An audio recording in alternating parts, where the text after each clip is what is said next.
Ladies and gentlemen, the following segment of the podcast is presented exclusively by Hillsdale College. For over 175 years, four purposes have defined Hillsdale's mission: learning, character, faith, and freedom. Thank you for listening, and my sincere appreciation to our brothers and sisters at Hillsdale for their great sponsorship. He's here. He's here. Now, broadcasting from the underground command post, deep in the bowels of a hidden bunker, somewhere under the brick and steel of a nondescript building, we've once again made contact with our leader, Mark Levin. More questions today about General Milley. Was the guy committing treason? Was he taken out of context? The spin is going on, and the only question that a lot of us have today is, where is the truth? And the only one who knows it, apparently, is Milley himself. Good evening. Welcome to the show. The great one is off tonight. It is me, Rich Zioli, from Mark's hometown of Philadelphia, in with you tonight. Mark is off, of course, for the observation of Yom Kippur. So what I don't really understand about General Milley right now, and I think the reason why I tend to believe that everything that Bob Woodward wrote in his book, although Bob Woodward has so many inaccuracies over the years, but why I tend to believe it might be true is because Milley, at the heart of it, is a very woke general. You know what I mean by that. He's very woke. He's all in on things like the 1619 Project. He's all in on things like China's not our adversary. China's our buddy. I can only imagine what he thinks about the Taliban. This clip emerged of General Milley from a few years ago. A few months ago. It was right after the George Floyd killing. And he talked about how, once again, America's original sin begins in Jamestown 401 years ago. So he's all in on that New York Times fake project known as the 1619 Project, which Mark has done a great job of showing you and everybody else that is a bunch of nonsense, historical inaccuracies, which is why Mark helped launch the 1776 Project. But if Milley believes that, what else does the guy believe? A guy who believes that probably believes that Donald Trump was crazy, was unfit to be president, was maybe not even a duly elected president. God only knows what the guy thinks. And so the idea that he would have picked up the phone and called China, and do you realize how close to World War III we could have come because of this guy? When he called up China to say, hey, listen, I think that our president might be off his rocker. I mean, it depends on what he said, obviously. And there's lots of nuance between what Bob Woodward is saying he said and what the Pentagon's saying he said, and the Pentagon saying it was routine. And all these people today are trying to spin for him and say, oh, no, he was just trying to de-escalate things. He was worried about tensions getting out of control. Again, the reason why I don't believe that is because of who Milley is. He seems like a guy who would absolutely go along with the thinking of the left, which is Donald Trump was erratic, unhinged, incapable of being in command. And also seems to me like the kind of guy that would have no problem believing that the military should usurp civilian control. Now, obviously, if this is not true, then, as Mark said last night, he's got one hell of a lawsuit against Bob Woodward and the Washington Post. No doubt about that. But assuming for a second it is true, think of what kind of a position he put the United States of America in. Imagine you're China. You get the phone call from him letting them know that everything's going to be fine. That really it's going to be okay. He'll let you know if the president does anything erratic. Now, China's probably thinking at that point, wait a second, is this a code here? Is this a hidden subtext of something we should be worried about? Then they might hang up the phone and think, is the United States going to attack us? Is this guy giving us a heads up? Or maybe China thinks he's doing this because the president is lost his mind. The president's out of control. President is erratic in the White House, talking to the pictures in the West Wing, in the Oval Office, and the residents, and walking around like Nixon, talking to ghosts and everything. Maybe the Chinese think they've got to hit first. Maybe the Chinese think it would be self-defense. Maybe the Chinese think it would be a perfect time to invade India or Taiwan or anything else that China might believe. I mean, God only knows what could have happened if China took him seriously. If China believed that maybe there's more to this call than meets the eye. I mean, just imagine if the United States of America got a similar phone call from Russia, for example. Russia called up Washington, one of Vladimir Putin's top guys, to say, hey, listen, just to let you know, Vlad may be off his rocker, so if he does anything, we'll let you know. We'll call you first. It's all good. Click. You think the United States of America would breathe a sigh of relief over that? Do you think we would trust that?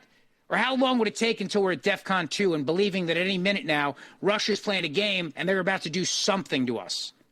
I'm sure China probably thought the same thing. But also, let's think about this, too. Donald Trump had no intentions of attacking China or declaring martial law or any other things that they've accused him of doing. So where did Milley even come up with that? What was the need for him to think, I got to make a phone call to China and let them know that, no, actually the president's not going to attack you? What would even make him think that, other than he comes from a place that believes, like Joy Reid or Joy Behar, that Trump's unhinged and unfit to lead and unfit to be president and slowly deteriorating, or maybe always was deteriorating, and thinks that, well, because Trump has said mean things about China in the past, that makes just sense that he might just go after them, especially because I'm sure Milley also believed the other BS that was shoveled out there, that somehow Trump was a Putin puppet and was only there because of Russia. So a guy like Milley, who believes in the 1619 Project, believes that China's not really our adversary, would absolutely, in my mind, believe that Trump would be capable of just going after China just for the heck of it, or to wag the dog, or to try to remain in office. Because that was the other theory that was going around, if you remember from the left, that Trump would cause a war in order to stay in office. One of the many, many rumors that was spreading around, and all the chattering class and the swamp and everything else, if you remember. Oh, yeah. It was either that Trump was going to declare martial law and not leave the White House, lock the doors, stay inside, binge watch shows, keep the military around the White House the whole time, or start World War III. And then use that as the guise to say, I can't leave. I got to stay because we're in the middle of World War III. They talked about that all day long on MSNBC and the other shows with the geniuses. CNN, they postularized it all day long. So a guy like Milley would probably watch that stuff. He probably watches that. Anybody who believes that America's founding began on the shores of Jamestown 401 years ago, anyone who believes in the 1619 Project, that is actually our history, believes that America's a bad place, believes that we are inherently a racist country, and I can almost guarantee you believes Donald Trump is terrible, and always did believe that. And he's a deep state guy, and he's a swamp guy, and you know that he's one of those guys that believes that that the military should have the final say in everything. That the civilian control of the military, when it's a guy like Trump, probably should never even be a question. They should always get the final say. So when you add up all those pieces, it comes to a conclusion that makes me believe, at least, that, yeah, probably that's exactly what Milley did. Called up China to say, I have no reason to think this, but just so you know, in case anything happens, I'll give you a little bit of a heads up here. I'll give you a heads up. Because obviously, since Trump has called it the China virus from day one, and since he's commented about how China's our enemy and how China steals our intellectual property and China manipulates the currency and how the president has said China keeps encroaching on the South China Sea, all true, by the way, all things that are true, that he might just attack. So take it from me, we'll be okay. Take it from me. Now, his counterpart in the People's Liberation Army is going to hang up that phone, and you know he's going to report it to his supervisors. It's not as if anyone in China in command of anything, or anybody in China for that matter, can just have a phone call with the United States, and then that's the end of it. There's probably 85 people listening in China, and then there's all going to be reports filed, and there's going to be lots of questions about what that means and what that means strategically for China. And when you think about that, and now you see how we botched this withdrawal in Afghanistan, the Taliban is now in charge. And what has the Taliban said recently about China? They've said China's their new best friend. China's their besties. They love China. China and the Taliban, they're like this. They're buddies. Does that surprise you either? Because I would think that China thinks the United States right now is so incredibly weak. And not only because of that botched withdrawal, but because our own generals called China up to usurp the president of the United States of America. And from China's perspective, where they believe in absolute strength all the time, nobody would ever dare undermine their president. Could you imagine somebody in China calling to undermine Xi Jinping and then living to tell about it? So the fact that the general would call them not once but twice to try to reassure them that everything's going to be okay, they hung up that phone, and at least they thought, man, United States, what a bunch of wusses, what a bunch of weaklings. Then they see everything that plays out in Afghanistan, and it confirms everything they thought, which is why China's been engaging in a lot of propaganda lately against us. A lot of propaganda. They told the people of Taiwan, Hey, look, can't count on America. They'll say they got your back, but they won't have your back. Just look at what's happening in Afghanistan right now. Oh, China's been using all kinds of propaganda against us. China goes on their state-run TV night after night and accuses the United States of America of censorship, of human rights abuses, of creating coronavirus in a lab. They do all these things. So now you got this general call them. And the other reason why I think it's true today is because of the spin coming out of Washington, which is they're not denying it. They're trying to justify it. They're trying to justify Milley's call. If you listen to what they're saying today, none of them are saying, oh, Bob Woodward had it wrong, or Bob Woodward's crazy, or Bob Woodward's just fake news or anything like that. Washington Post, fake news. No. What they're all saying is, oh, well, I mean, sure, he probably had a phone call with China, but it's very routine for them to do it. And they're all doubling down on that fact. Nothing in the report would raise concern, Kirby said today at the Pentagon. Nothing I've seen would raise any concern. And over and over and over again today in Washington, you heard, oh, it's very routine. In fact, he might have just been trying to reassure China because China might have heard a rumor that the United States might attack them, and they were just nervous, and all he wanted to do was just to calm them down. You know the way we can figure this out? An immediate investigation, that's how.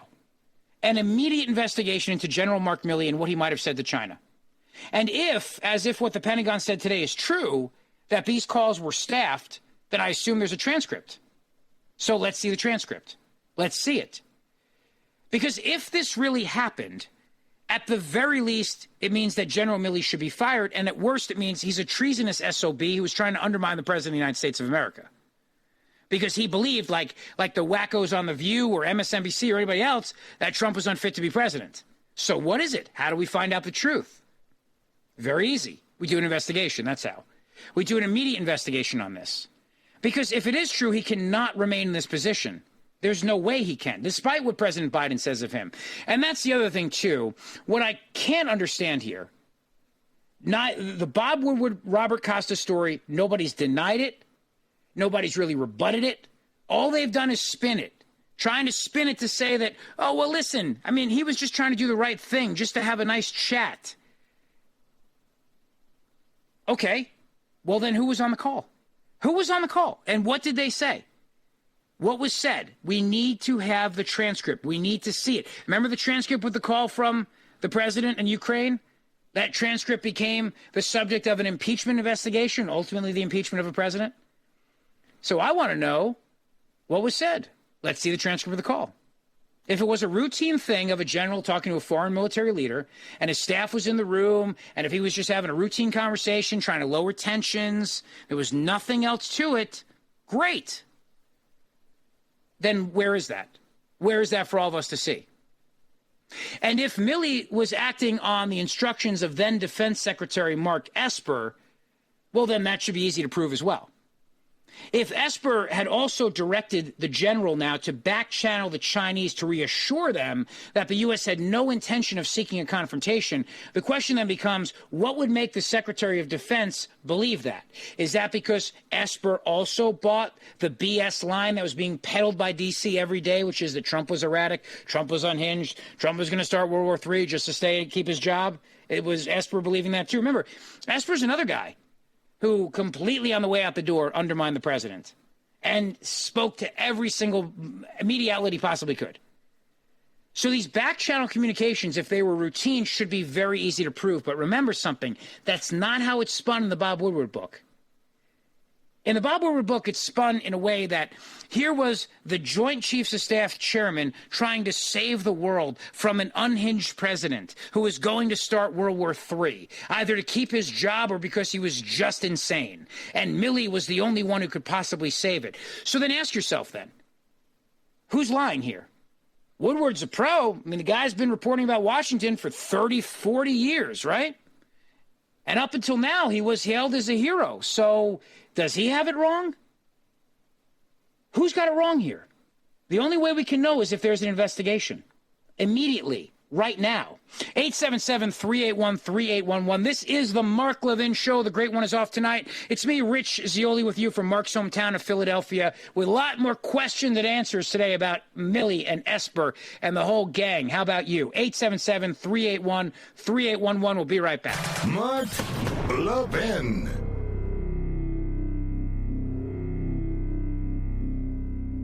Hillsdale College serves four purposes: learning, character, faith, and freedom. Now, education and faith thrive in freedom, and freedom requires an educated people, a people of good character to preserve it. Hillsdale College has been providing the education needed to preserve free government for over 175 years, and it continues to provide that education today, not only to its 1,500 undergraduate and graduate students, but nationwide, through its free online courses, its support of classical K-12 charter schools, and its other outreach efforts on behalf of liberty. Hillsdale's Articles of Association, dating back to 1844, commit the college to preserving the blessings of civil and religious liberty through the provision of sound learning. This learning includes the Constitution. It includes the laws of nature and nature's God, as described in the Declaration of Independence. It includes America's great heritage and liberty that too often today is falsely derided and denied. Hillsdale's motto is pursuing truth and defending liberty since 1844, and it'll continue to fight to live up to that motto come what may. Learn more. Go to ləvɪn4hillsdale.com. That's L-E-V-I-N for Hillsdale.com.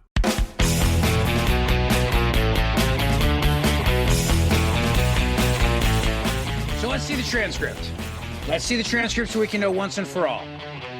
They said today that this was a routine call. Milley would have been staffed by 15 people, so surely somebody can come forward and they can explain, oh, no, listen, Woodward's got it all wrong. Got it all wrong. Milley was just calling up. There was some rumor. They thought somebody heard something on Twitter or something. China thought we were going to attack him. He was just putting their mind at ease. That's all it was. Okay, so who? Come forward, please. Because if you notice, and this is where I think it's the tell here, because I'm a very cynical guy coming from Philadelphia, as you can imagine. Mark also from Philadelphia. So, it takes a lot to kind of BS us and get one over on us. And for me, the tell is that nobody is really denying what he said. They're just trying to spin what he said. There's a difference there. They're not actually saying that Milley didn't downplay the fact that Trump may attack them or start World War III or something like that. They're trying to spin it like, oh, this happens all the time. Generals are always just calling their counterparts around the world to just let them know the president's not going to attack them. Routine. Very routine. Just today, China. Tomorrow he'll call, I don't know, Zimbabwe, let them know, I have no plans to attack you, just letting you know in case you're worried, in case you're wondering about it. Just a reassurance call. That's all it is. Okay. Then that should be incredibly easy to prove. In fact, it should have already been proven today so we can move on to other things.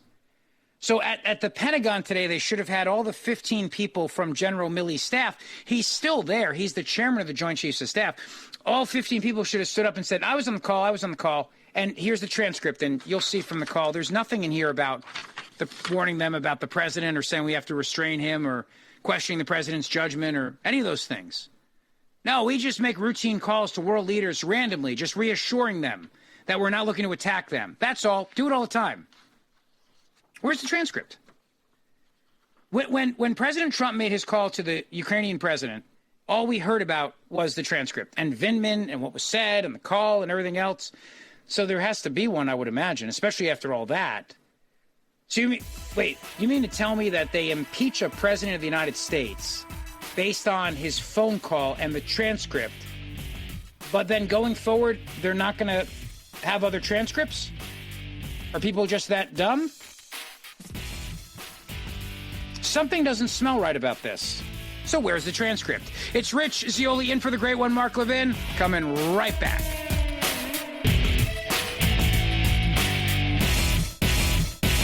Hillsdale College serves four purposes: learning, character, faith, and freedom. Now, education and faith thrive in freedom, and freedom requires an educated people, a people of good character to preserve it. Hillsdale College has been providing the education needed to preserve free government for over 175 years, and it continues to provide that education today, not only to its 1,500 undergraduate and graduate students, but nationwide, through its free online courses, its support of classical K-12 charter schools, and its other outreach efforts on behalf of liberty. Hillsdale's Articles of Association, dating back to 1844, commit the college to preserving the blessings of civil and religious liberty through the provision of sound learning. This learning includes the Constitution. It includes the laws of nature and nature's God, as described in the Declaration of Independence. It includes America's great heritage and liberty that too often today is falsely derided and denied. Hillsdale's motto is pursuing truth and defending liberty since 1844, and it'll continue to fight to live up to that motto come what may. Learn more. Go to ləヴɪn4hillsdale.com. That's L-E-V-I-N for Hillsdale.com. The new American Revolution starts here. The Mark Levin Show. Call in at 877-381-3811. All right, it is the Mark Levin Show. The great one is off tonight in observance of Yom Kippur. It is me, Rich Zioli, with you from WPHT in Philadelphia. Great to be with you from Mark's hometown. Fellow Levinites, 877-381-3811. You know, Mark's book has been #1 on the New York Times bestseller list now for 9 weeks. 9 weeks. Unbelievable. And he needs to get it to 10. We all do. Because quite frankly, when a conservative book like American Marxism gets to be on the New York Times #1 bestseller list, #1, for 9 weeks, it says a lot. It's something the media won't talk about. They'll cringe at the idea of it, but it's amazing. I mean, he's sold almost 1 million copies of this book. It's unbelievable. And thanks to you for doing that. So please, if you haven't bought it yet, if you want to get it for a gift for somebody, I would just love it if my friend Mark Levin could hit 10 weeks on the #1 spot on the New York Times bestseller list. And we would all be incredibly proud if he did. And most of all, we'd stick it to the left by him doing so. Really, because all we hear about is that the only things that succeed in life are woke things, like woke, liberal, feel-good things, and that's it. And things like conservative media and talk radio and conservative books, it's all dying. It's all dying stuff. That's spin that comes out of the left all the time, corporate media and everything else.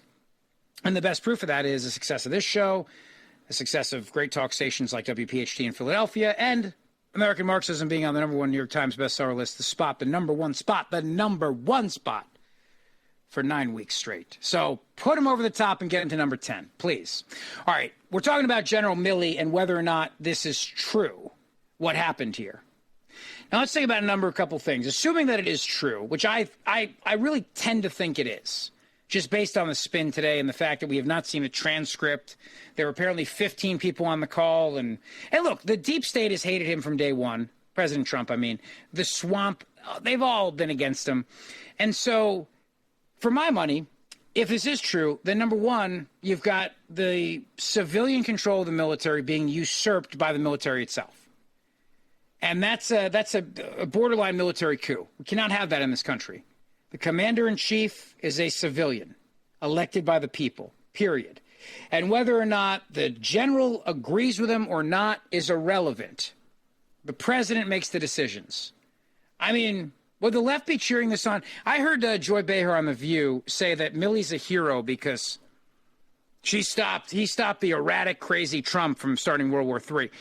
If the military had said to Biden, hey, listen up, Mr. President, we think withdrawing from Afghanistan right now with Americans on the ground is absolutely a dereliction of duty. So we're not going to do it. We're not going to leave. We're going to stay. We're going to stay until each and every American citizen comes home. Would the left cheer that on? Would the Washington intelligentsia cheer that on? Or would they say, no, it doesn't work that way. We set the policy. You follow orders. We'll deal with the ramifications of Americans left behind and what that means for the world. Think about it. I mean, the military could have done that, right? They could have said, we're not giving up Bagram Air Force Base.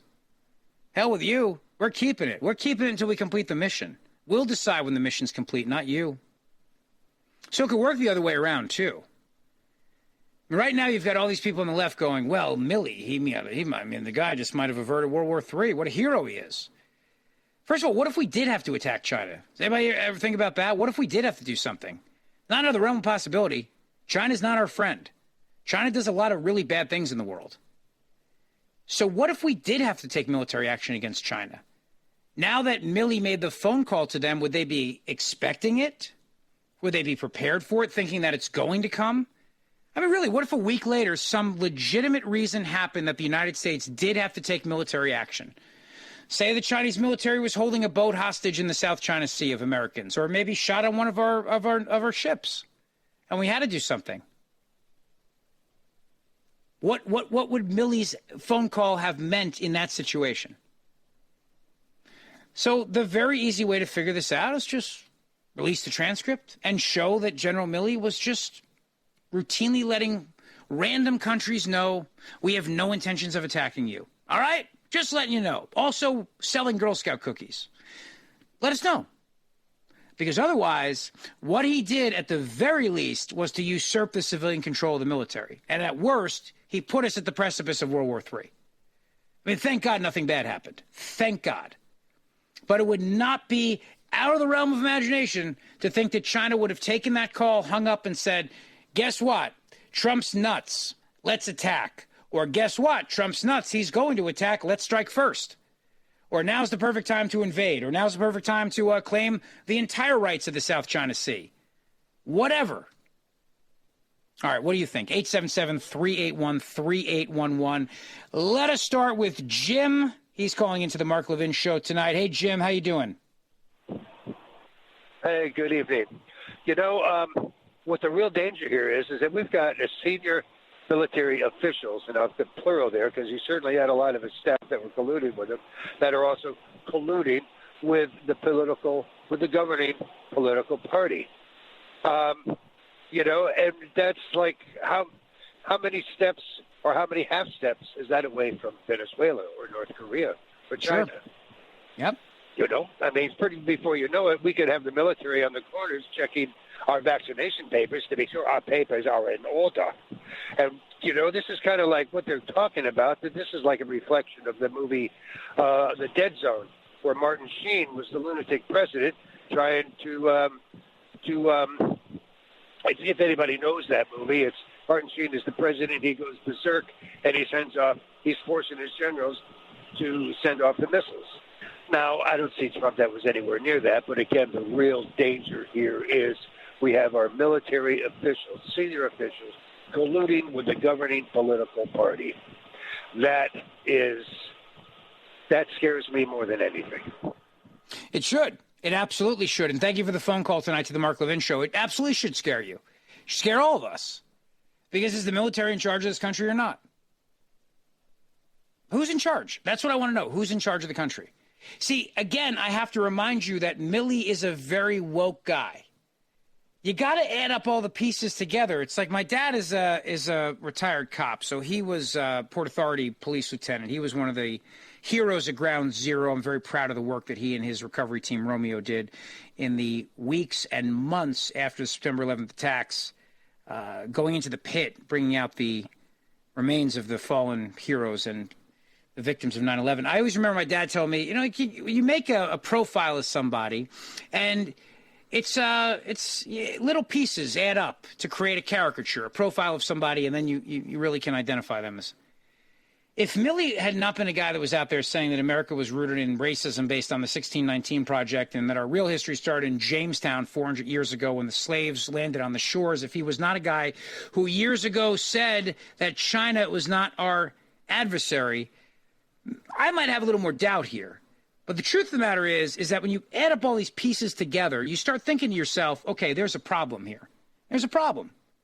This is a guy who is, in fact, very woke. This is a general who probably would believe that Trump is unfit to be president and that he was doing the right thing by stepping in to let them know that he alone would stop Trump if Trump tried to do anything. He alone would stop them.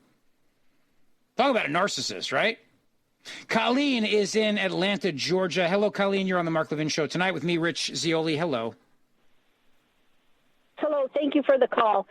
I just have to tell you, it is a fact. Poor Donald Trump was set up. That poor man was set up with all that is going on in our world today for this to be the topic of that poor man. The borders, everything, and that draft-dodging midget in the White House lets the borders go, Afghanistan, he's not held accountable, nothing. And now poor Donald Trump going back, was he having a bad day? Is he manic? This is deplorable.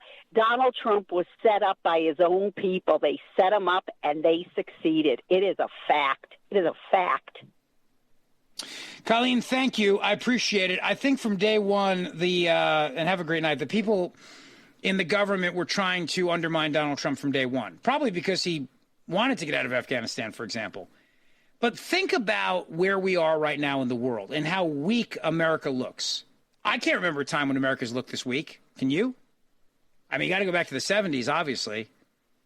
But the Taliban thinks we are a joke, and China thinks we're a joke. Now, let's go back to August of 2019.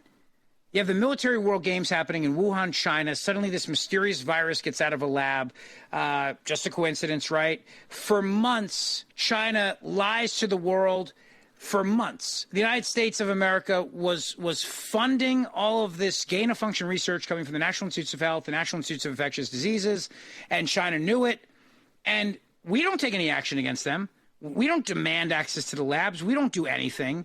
For months after that, and they watch us all mask up and destroy our economy.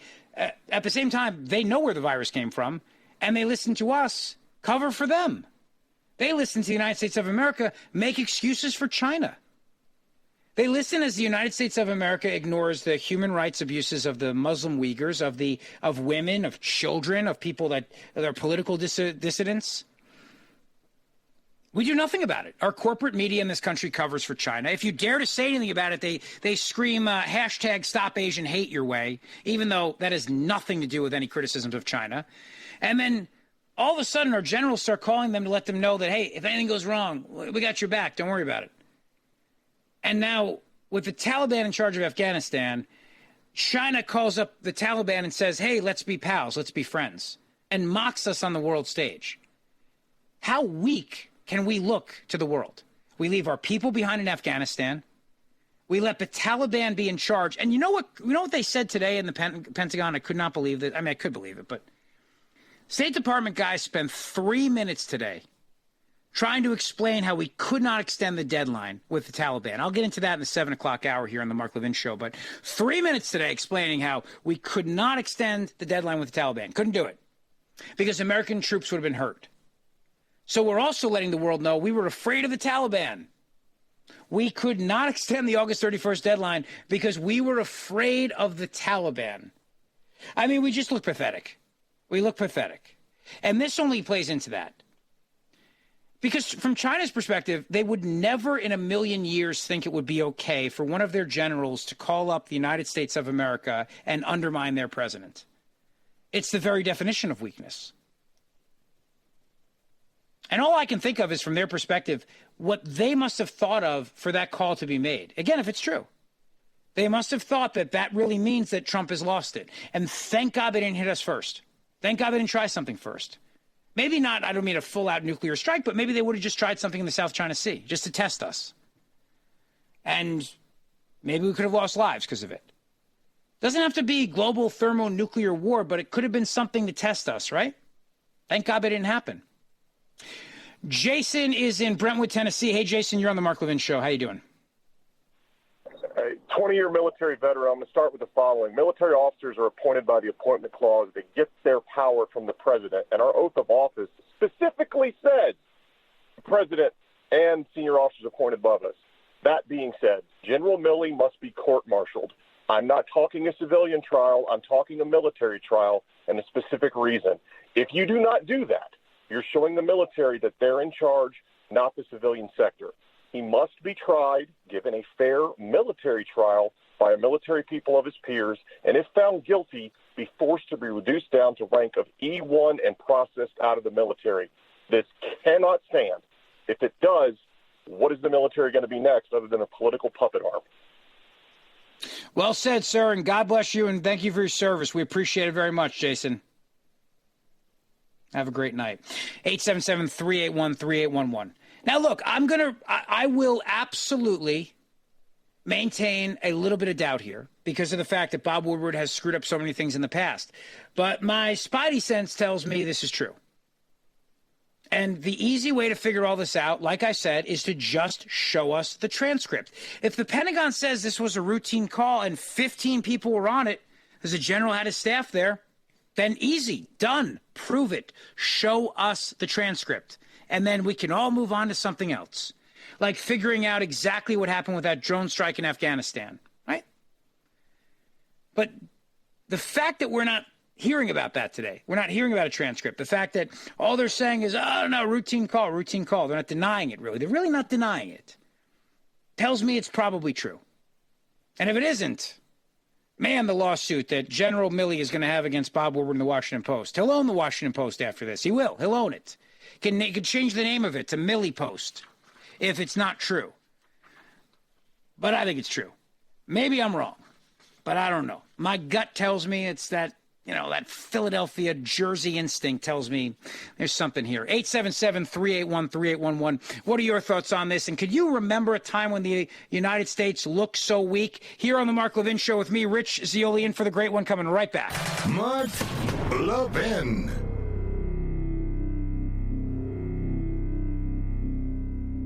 Hillsdale College serves 4 purposes: learning, character, faith, and freedom. Now, education and faith thrive in freedom, and freedom requires an educated people, a people of good character to preserve it. Hillsdale College has been providing the education needed to preserve free government for over 175 years, and it continues to provide that education today, not only to its 1,500 undergraduate and graduate students, but nationwide, through its free online courses, its support of classical K-12 charter schools, and its other outreach efforts on behalf of liberty. Hillsdale's Articles of Association, dating back to 1844, commit the college to preserving the blessings of civil and religious liberty through the provision of sound learning.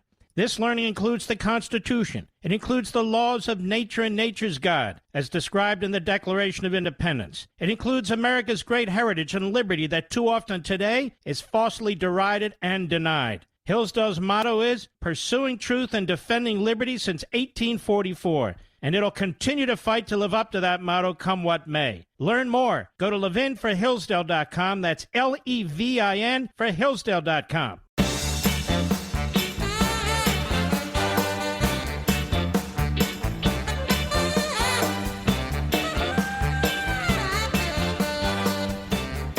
All right, here on the Mark Levin Show, 877-381-3811, getting your reactions to the story about General Milley calling China.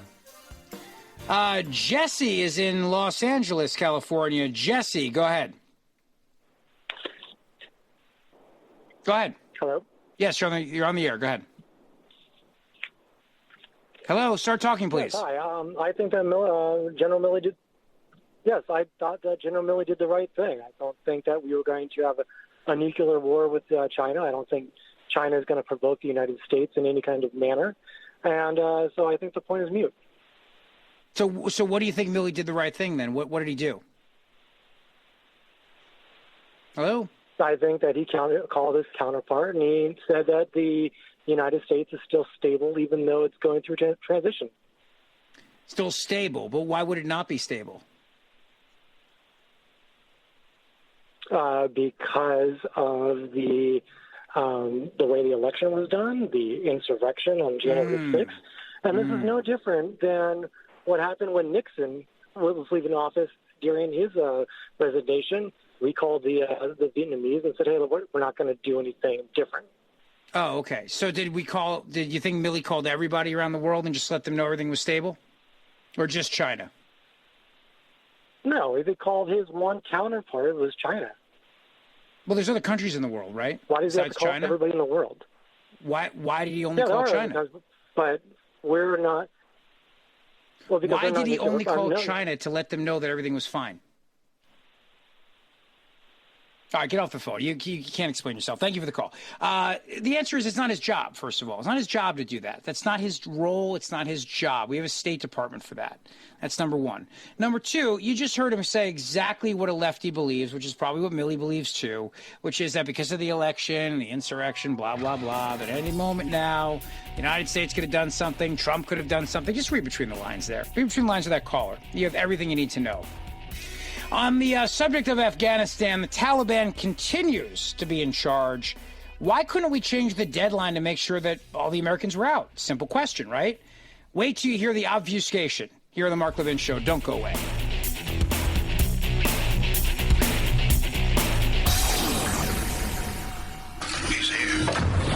He's here. Now, broadcasting from the underground command post, deep in the bowels of a hidden bunker, somewhere under the brick and steel of a nondescript building, we've once again made contact with our leader, Mark Levin.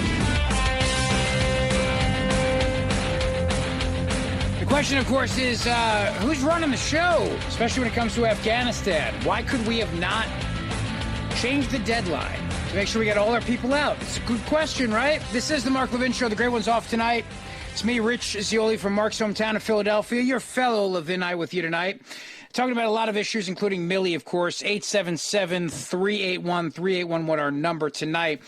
I'm going to play for you in a minute one of the spokes hacks in D.C. spinning for 3 minutes about why we could not change the deadline to get everybody out of Afghanistan. Why we could not do that. And by the way, let me just address something, because one of the things that frustrates me, I don't know if it frustrates you, is whenever you get the whole, this is done to distract us. Why are we talking about this? We can talk about more than one thing at the same time. We really can. We can talk about the idea that a general might have tried to undermine President Donald Trump at the same time we talk about why the United States of America did not get all our people out and let the Taliban control things. And we can also do it at the same time we talk about how Biden is increasing the imperial presidency with his absolutely illegal vaccine mandate. We can do all the things at the same time. It's amazing how we can do that. As intelligent people, it's called multitasking. 877-381-3811. So on the issue of Milley, look, I think about how the left is just praising the guy, and it makes me think it's true. Because I keep hearing people saying over and over again, whether it's Joe Scarborough, all these other people, they go, oh, he saved us from World War III. And the fact that Milley's a woke guy by saying, and I'll read you the quote, what we are seeing is the long shadow of our original sin in Jamestown 401 years ago, liberated by the Civil War, but not equal in the eyes of the law until 100 years later in 1965. We are still struggling with racism, and we have much work to do. Racism and discrimination, structural preferences, patterns of mistreatment, unspoken and unconscious bias have no place in America, and they have no place in our armed forces. And by the way, those are all the big buzzwords of the left. Those are all the woke buzzwords. Structural preferences, patterns of mistreatment, unspoken and unconscious bias. Maybe you've had to go through unconscious bias training in your workplace. Those are all the check marks of a woke person. All those things. And the lie, of course, that America started in the shores of Jamestown when we brought the slaves over. The 1619 Project. So a guy who thinks like that is absolutely in the mindset of somebody who is on Twitter today or on TV today saying, oh, Milley's a hero. He saved us from Donald Trump, who was a lunatic and a madman. That's why I kind of think it's true. And the reason why it matters, even though Bob Woodward has had many, many things wrong over the years, is because if it is true, we have to make sure that never happens in this country. Nobody, right or left, should ever want the military to override the commander-in-chief, especially when it comes to calling up one of our adversaries and letting them think that our commander-in-chief might be off his rocker. There's a process to deal with it. If the president really is off his rocker, we have a process. It's called the 25th Amendment. They can deal with it. But clearly, the vice president, the majority of the cabinet, did not agree with that assessment, because at no point did they try to make a move to actually remove Donald Trump from office. And something tells me that if they really believed he was about to start World War III, they probably would have. But that didn't happen. So if Milley did this, then again, he's coming from the perspective of one of these crazy people on the left, which is, yeah, no, Trump's so ill, he's crazy. He's going to do something. He'll do something, so we got to do something to save the world. And then a narcissist like him thinks, I'm going to be the guy to save the world. A lot of answers. We need answers. We need answers to these questions. And I'll give the guy the benefit of the doubt only because of how many times Bob Woodward's got it wrong. But I just asked the question, where is the transcript? Pentagon says 15 people from his staff were on the call. It was a routine call. Where are they? And where is the transcript? That's what I want to know. That's what I want to see. It's what I want to hear. 877-381-3811. Marty is in Kennett Square, PA. Marty, you are on the Mark Levin Show. Good evening, sir. Hey, Marty. Hello. Go ahead, sir. Hey, Rich. Hey, listen, I listen to you pretty much every other day, you know, when I get an opportunity out here in the Philadelphia area. Always a great show. Thank you, sir. But the fact that we're even having this conversation is really incredible, because if this conversation happened, he should be court-martialed immediately. He's a traitor to our republic. And enough of the nonsense of trying to make lightly of this. He's a hero. He's not a hero. He's a traitor to our republic. He's not the commander-in-chief. It's not for him to make those kind of decisions on his own and tip off a communist nation who is our enemy. A lot of people have lost their lives fighting communism in the past. And it's upsetting beyond how much I can't even say without really getting emotional about it, that this guy is a traitor to our republic. And he needs to be dealt with. The transcript has got to be released. And he's definitely no hero. He's far from that. He's a traitor.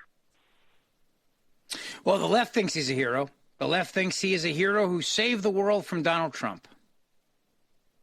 Well, the left thinks a lot of things, but that doesn't mean that it's right. And he's definitely, if it shows that he did this, he needs to be removed. He needs to be court-martialed, and he needs to be taken into custody and be dealt with by the military authorities, by the Uniform Code of Military Justice. That's what needs to be done with this guy.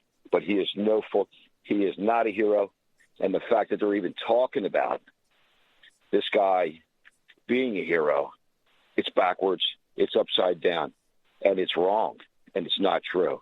He's far from that.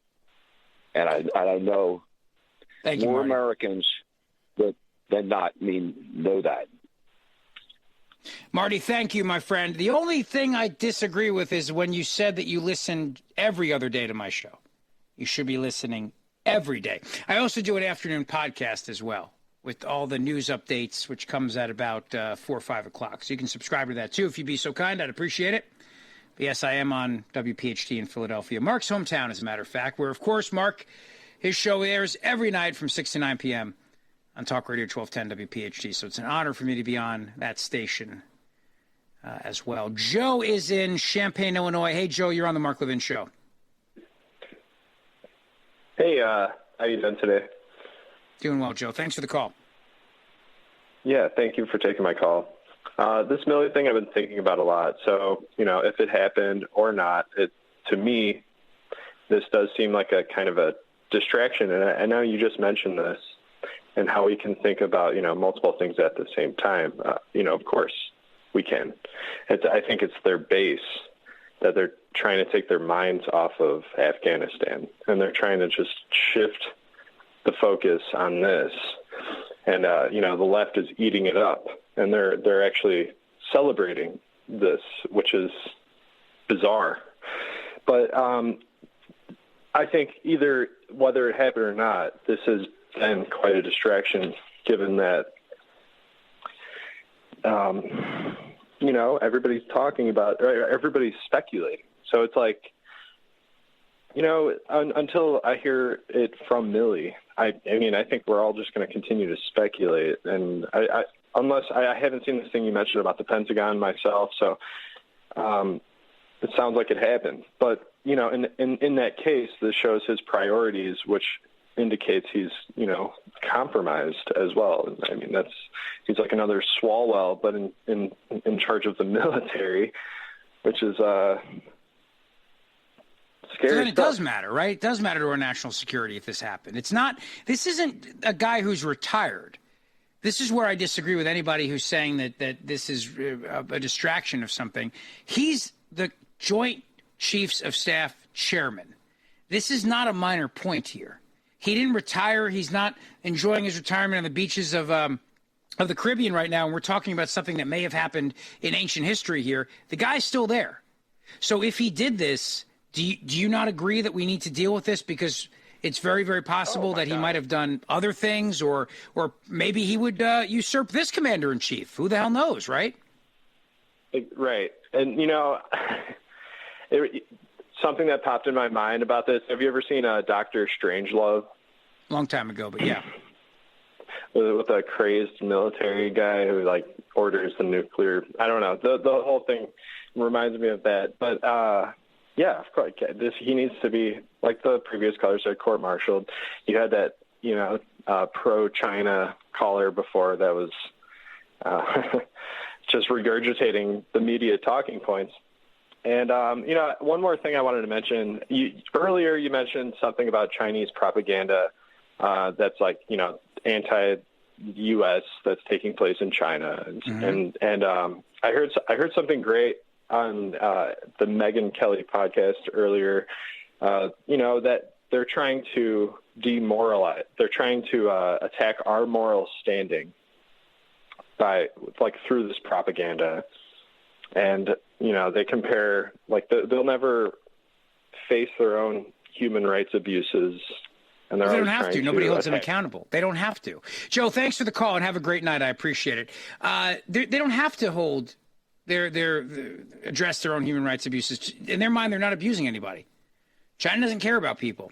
Look, I'm going to address this Afghanistan thing because I've had a number of tweets about this too. It's a distraction against Afghanistan. Actually, it's not. It plays right into it.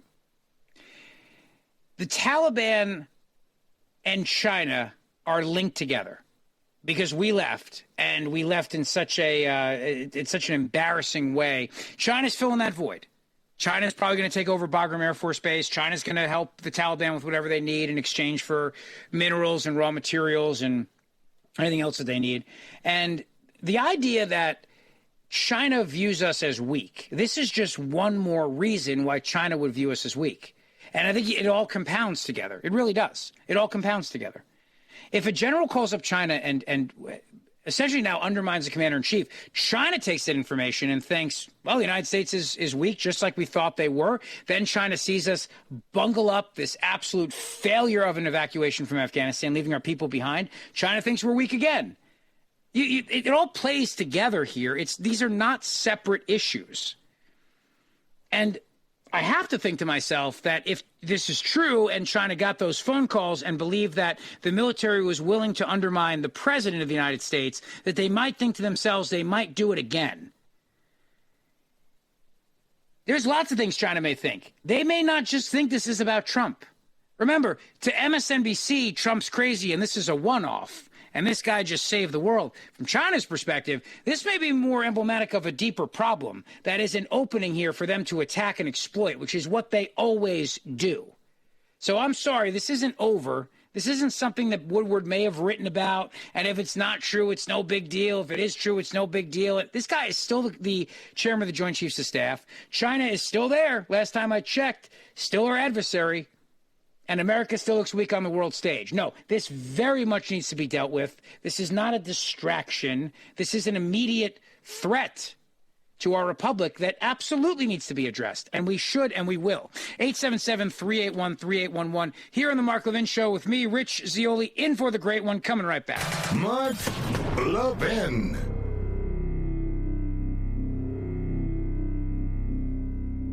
Over 2,000 of you, my listeners, made the switch from overpriced wireless carriers to Pure Talk over the past few months. We want the rest of you to join us and to see what we're talking about. If you're with AT&T and Verizon or T-Mobile, your family could save over $800 a year just by switching to Pure Talk. You get great coverage, you can keep your phone and your number, and you'll save a fortune. Pure Talk is the top-rated wireless company by Consumer Affairs with the absolute best consumer service team based right here in America. Does that sound good? Well, it gets better. Right now, get unlimited talk, text, and 6 gigs of data, just $30 a month. And if you go over on data, they don't charge you for it. They don't care.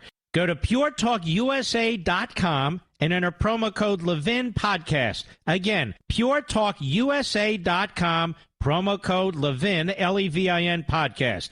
And when you do, you'll save 50% off your first month.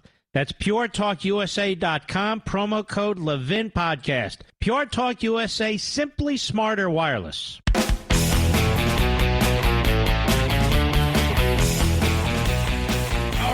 It is the Mark Levin Show with me, Rich Zeoli, with you. Great to be with you tonight.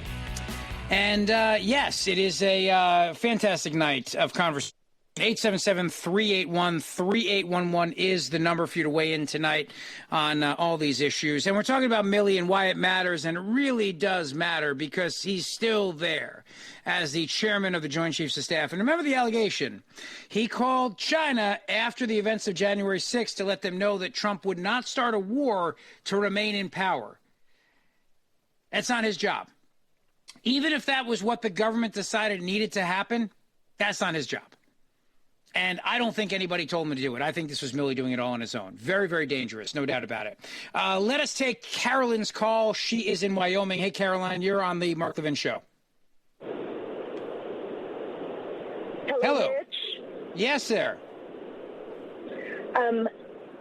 I am calling because in regards to this Milley incident, during the impeachment hearings for Donald Trump, back in October of 2019, there was a U.S. ambassador to Ukraine. Her name was Marie Yovankovich.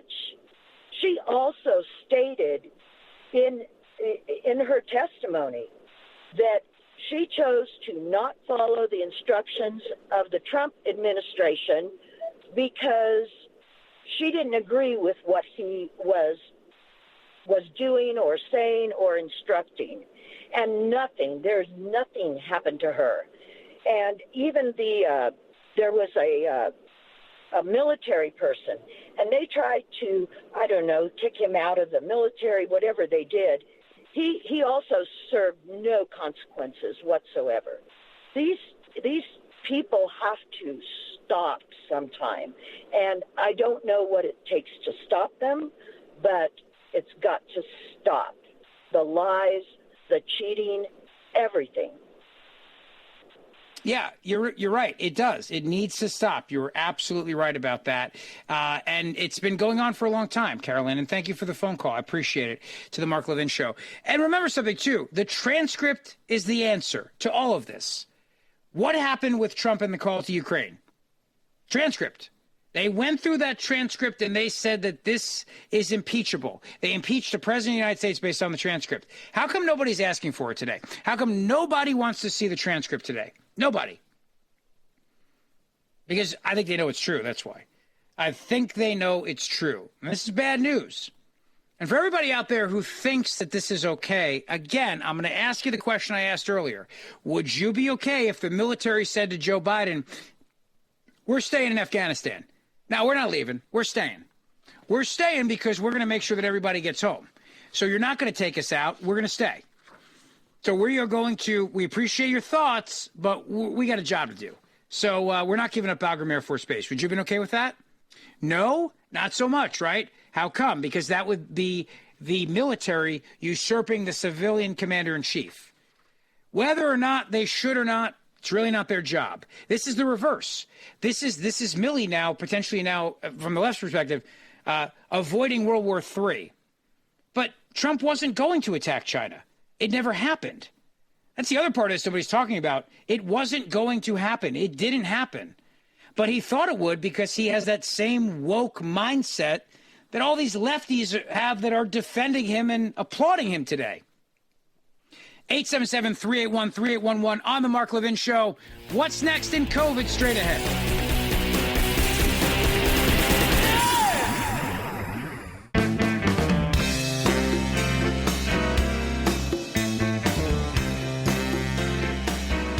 Mark Levin, simply the smartest man on radio. And you can call him 877-381-3811. You know, the other question tonight here on the Mark Levin Show is why couldn't we have changed the deadline to get out of Afghanistan? Why could we have not have moved it? It's great to be with you tonight, fellow Levinites. It's me, Rich Zeoli, from Mark's hometown of Philadelphia, WPHT. And I also do a podcast every afternoon as well. Just search for it, Zeoli. Great to be with you. You know, Afghanistan. We could have left. We could have left whenever we wanted to. Because the message to the Taliban should have been, we leave when we're damn well ready to leave. That should have been the message, period. We leave when we're ready to leave. Not we have to leave because we're afraid. See, all of this works together in tandem for one big overarching theme here of the Biden administration, which is America looks weak. We look weak in front of the world. The weakest I think we've ever looked, at least in a very, very long time. And when you hear the Pentagon spokesperson today or the State Department spokesperson sit there and go over and over and over again and trying to explain to everybody how, well, there's nothing we could do. We had to leave when we left. There's nothing we could do because the Taliban would have hurt us. This is 3 minutes. Now, I know we never play clips this long here on the Mark Levin Show. But for 3 minutes now, State Department spokesman Ned Price refuses to say, this is a remarkable clip, it really is, refuses to say if the administration ever raised the possibility of extending the deadline from August 31st with the Taliban. All right? We know that we have maybe 1,000 Americans left in Afghanistan. We also know now that there's money attached. Because for a while, people were asking, why wouldn't the Taliban let everybody leave? Help everybody get to the airport, get them to the Kabul airport, get them a Cinnabon, send them on their way, and be done with it. And we heard story after story of Americans being stopped at Taliban checkpoints. I know this personally because my friend Ryan Mannion, who's the president of the Travis Mannion Foundation, an incredible service organization geared around our service members, she called me on my show in Philadelphia to say, Rich, I'm working with a Marine on the ground. We had to work to get a family from Philadelphia, a family of 4, around Taliban checkpoints because they showed up. They've got their American passports, and the Taliban's turning them away. So we had to work to get them out. And you've heard this now, these various different things that are happening, digital Dunkirk, service members using GPS here in the United States, working with their counterparts in Afghanistan to get Americans out of the country. Why wasn't the Taliban getting everybody out?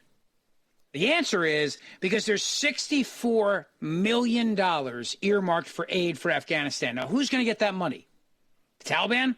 No, not officially, of course. The United States of America would never give them the money up front. But we can certainly find ways to get the money to them through various aid groups. And why would we do that? Because they're holding Americans, that's why. Because they have Americans. No, it wasn't going to be a situation where they necessarily cut their heads off on 9/11 in some sort of show of jihad, although don't rule that out. But what they want is the money, and you got to follow the money here.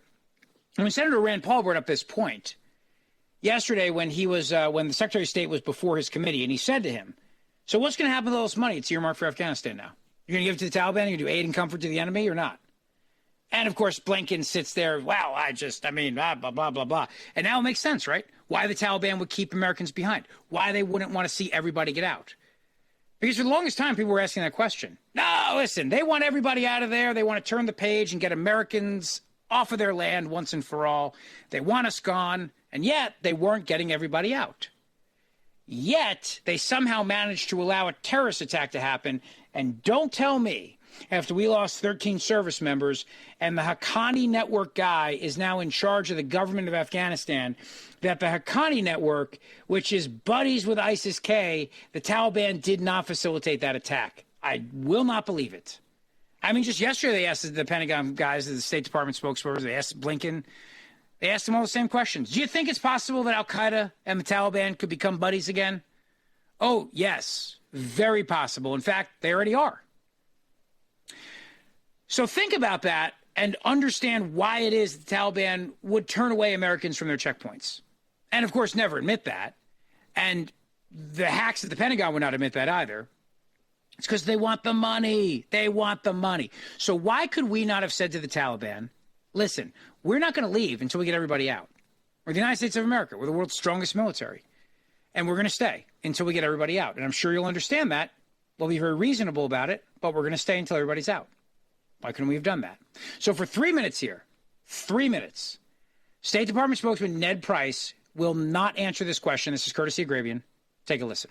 Suggest that you actually raised the idea with the Taliban, because the impression that we're getting from the White House, from you, from the Secretary, from Secretary Austin, is that you didn't even raise the issue with the Taliban about possible renegotiation, even for a minor amount of time, because the president had basically decided already that he was going to keep to the withdrawal on that timeline, and the president, no matter what. And the president came to that decision, knowing what the consequences would be. Well, how did he know what the consequences would have been if Zal or someone else didn't actually raise it with the Taliban and say, hey, what do you think about if we renegotiate? Did that actually happen? We've had, did that ever happen? The secretary referred to this yesterday in his testimony that Barbara just read.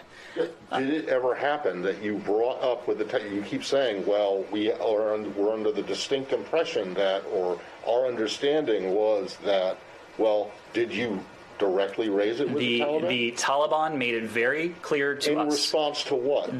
In the contest of diplomacy and discussions, the Taliban made it very clear to us that if the United States would seek to renege on the agreement, that they would not continue to abide by the commitment that they had made. Don't even try, so you never did, right?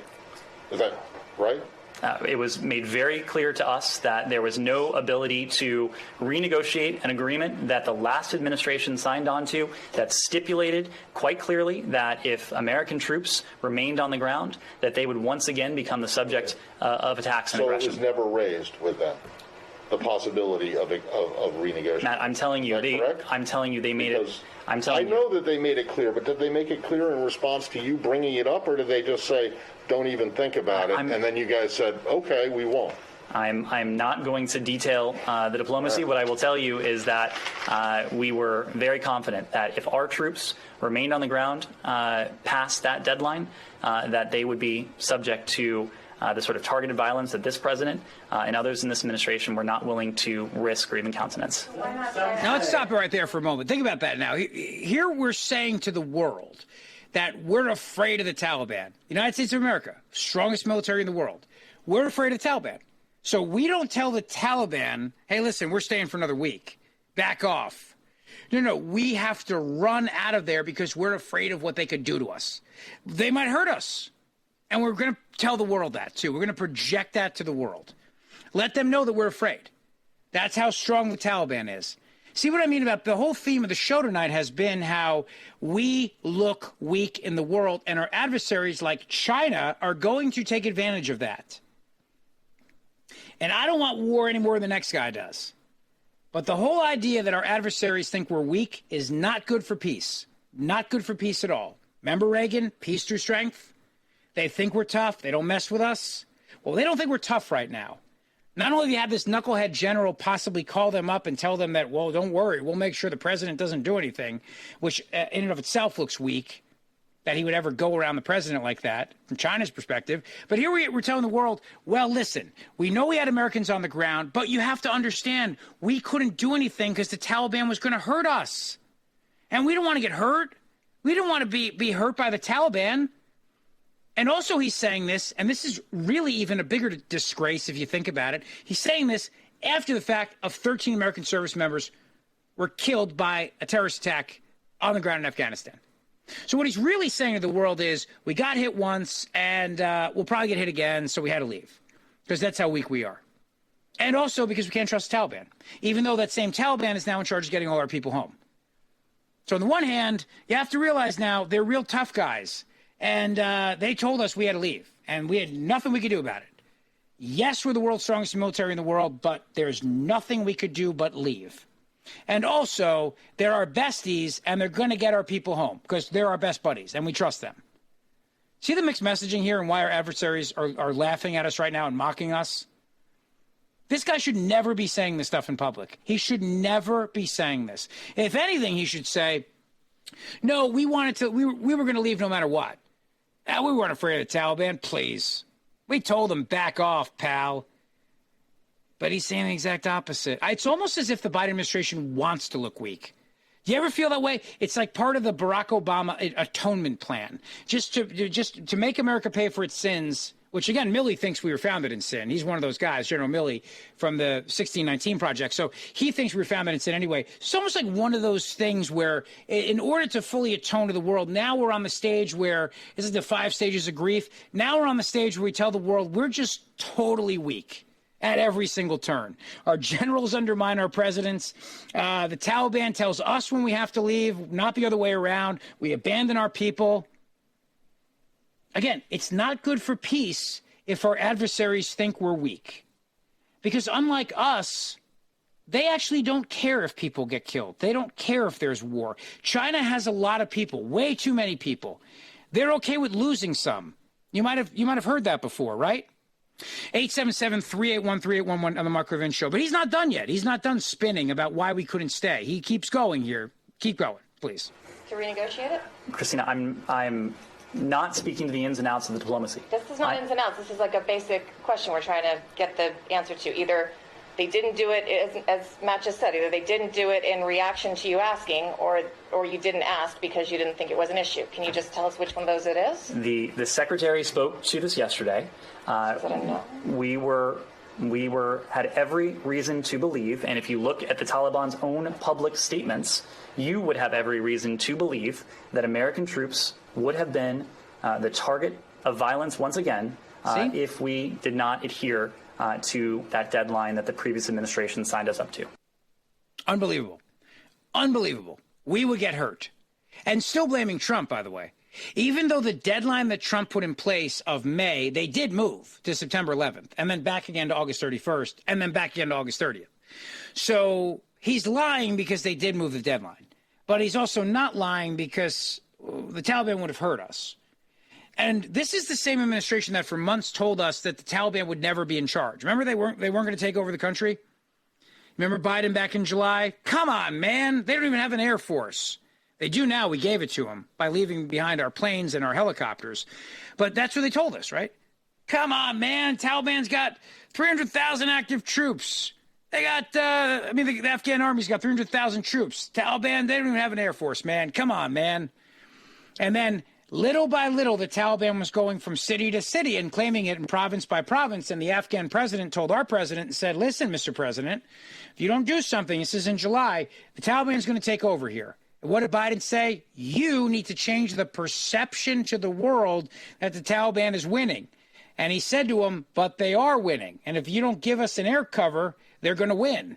And they did win, even though we told the world that would never happen. And then all of a sudden, we went from a position where we said they could never, ever take over the country to we had no choice but to leave when they told us to because the previous administration put a deadline in place and they were going to hurt us if we didn't keep to that deadline. These people are all over the place, trying to spin and justify their failure on this.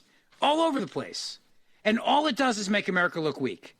Nobody in their right mind would have ever believed for a second, as much as you wanted it to be out of Afghanistan, even if you wanted us to leave this country once and for all, that we would do it in this manner.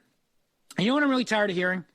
I'm really tired of hearing people saying Biden ended America's longest war. No, he didn't. We weren't at war in Afghanistan. There had not been a war since 2015. We had been there on essentially an anti-terror mission, a peacekeeping mission, if you will. We weren't actively at war. There was no active war going on in Afghanistan. Joe Biden brought the troops home, but he didn't end America's longest war. You could say he ended America's longest occupation, but that wouldn't even be accurate either. But this is part of the spin, though. To acknowledge the absolute failure of how we left Afghanistan, they have to spin it by saying he ended America's longest war, and he did not. He most certainly did not. There was no war to end. Not in 2021, there wasn't.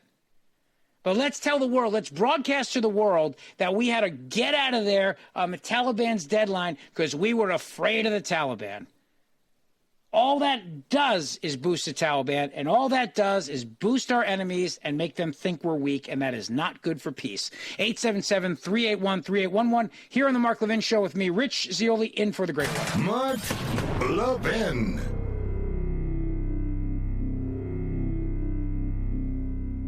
Over 2,000 of you, my listeners, made the switch from overpriced wireless carriers to Pure Talk over the past few months. We want the rest of you to join us and to see what we're talking about. If you're with AT&T and Verizon or T-Mobile, your family could save over $800 a year just by switching to Pure Talk. You get great coverage, you can keep your phone and your number, and you'll save a fortune. Pure Talk is the top-rated wireless company by Consumer Affairs with the absolute best consumer service team based right here in America. Does that sound good? Well, it gets better. Right now, get unlimited talk, text, and 6 gigs of data, just $30 a month. And if you go over on data, they don't charge you for it. They don't care. Go to puretalkusa.com and enter promo code ləʻvɪn podcast. Again, puretalkusa.com, promo code ləʻvɪn, L-E-V-I-N podcast. And when you do, you'll save 50% off your first month. That's puretalkusa.com, promo code ləʻvɪn podcast. Pure Talk USA, simply smarter wireless.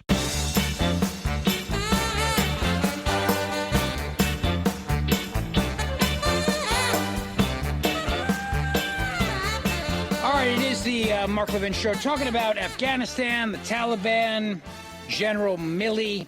So many questions tonight, more questions than answers, but I still maintain to you that all the answers with Milley can be found in the transcript of the phone call. The beautiful, perfect phone call. Let's see the transcript. Let's see it. That's all we ask, right? That's all we ask. Let us go to Carla. She's in Alabama. Hello, Carla. Welcome to the Mark Levin Show.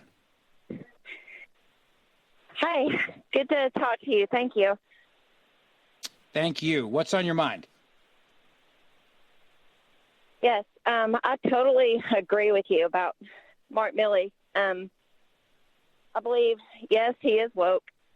Unfortunately, from the day, he gave that public apology, for standing with Donald Trump at that church. And from when he stood by Biden, every step of the way during this horrible Afghanistan exit. And then when he testified, this is the first time I've ever heard of white rage. He wants to know about white rage. I don't put anything past anybody who works with or for Joe Biden. I mean, I believe the more corrupt they are, the more power they get. Well, there's no doubt. I mean, the corruption of these people it's unbelievable. And remember, the motivation for Milley, and Carla, thank you for the call tonight to the Mark Levin Show. Appreciate it. Have a great night. I think the motivation for Milley, too, and this is something you have to remember. What do you do when you leave the military? There's lots of options. You can go make money working for a defense contractor. You can do lots of things. But what about that nice gig on CNN, huh? You know what I mean? Nice gig on CNN, MSNBC, write your tell-all book. And if you're somebody who went against the president to just make sure that because he was crazy and you're going to make sure to save the world from him, oh, are you kidding me? That CNN would love that. They would love it. And look, whether or not it meets the legal definition of treason or not, it's treasonous. But he'll find a job on the left, on TV, no doubt about it. Hour number 3 on the Mark Levin Show coming up. Don't go away.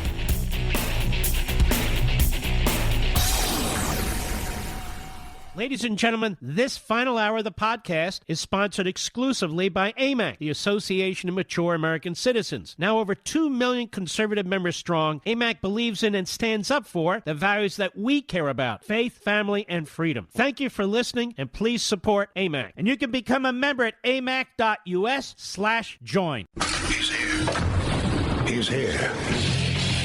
Now, broadcasting from the underground command post, deep in the bowels of a hidden bunker, somewhere under the brick and steel of a nondescript building, we've once again made contact with our leader, Mark Levin. Biden is once again expanding the powers of the presidency with absolutely no authority. But the good news is the American people don't like it. I'm talking about his vaccine mandate. Good evening. Welcome back to the Mark Levin Show. The great one's off tonight. Observation of Yom Kippur. It is me, Rich Zioli, with you, your fellow Levinite from Mark's hometown of Philadelphia. where I am on WPHT in Philadelphia. Also do an afternoon podcast. Please subscribe to it. ZEOLI.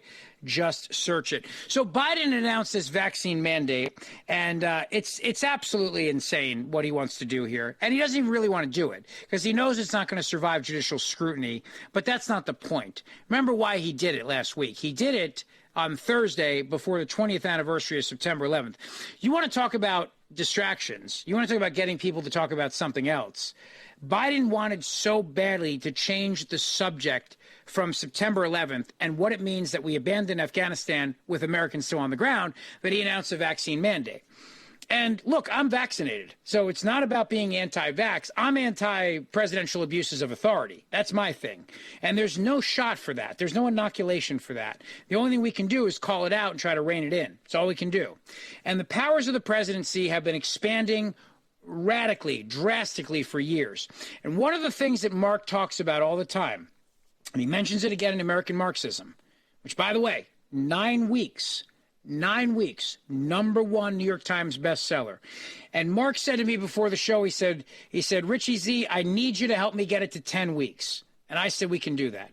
So please, if you haven't bought a copy yet of American Marxism, if you're thinking about getting it as a gift for somebody, a young person who you want to educate because of the indoctrination they're getting all the time, get it. You know what? If you already bought it, buy it again. Because I'll tell you why. It helps all of us. To be #1 on the New York Times bestseller list for 9 weeks, and then we hit 10 weeks, what does the left always say? What does corporate America always say? Conservatism doesn't sell. You got to be woke. Woke sells. No, it doesn't. No, it doesn't. There's a reason why conservative talk radio does well. There's a reason why Fox News does well. There's a reason why Mark's books do well. And so I think we can get it to 10 weeks on the #1 New York Times bestseller list. #1 on the New York Times bestseller list. I have no doubts we can, and we will. But one of the things Mark always points out is the fact that what the left wants to do to achieve Marxism in America is to radically expand the powers of the federal government so that the states don't have any ability to rebut it, so that you have no ability to rebut it, not on your local level, not on your school board level. It all comes top down from the federal government. That's what they do in Marxist countries around the world. It's all top down. Not a lot of local control on the ground in China or Russia or Cuba or any other, Venezuela, any other country in the world. And you notice how more and more of us are losing our say in our most basic local government? Think about it, the school board. That used to be the most local of governments, really. You're not paid for the most part. Most of the time, it's not even political. Just a mom or dad running to just do the right thing and be on the school board. Now it's the single most political place on earth. With the critical race theory, the 1619 Project, which Milley, by the way, supports. And you've got parents now who are pushing back on this. And then with all the COVID nonsense and kids have to wear masks and everything else that's going on, the indoctrination that happens at the earliest age of our children and the top-down mindset that comes from Washington or from the state capitol is always that you as a parent should have no say in these matters. This is why mandates do not work, because we don't like to be told what to do. And Biden failed. Biden failed at persuasion. So what do you do when you fail at persuasion? You come around with a mandate. And I'm sure you heard, and I know Mark played it for you, the montage of Biden and Harris and all the other people saying over and over again, oh, no, we don't have the authority to mandate that. We can't mandate that.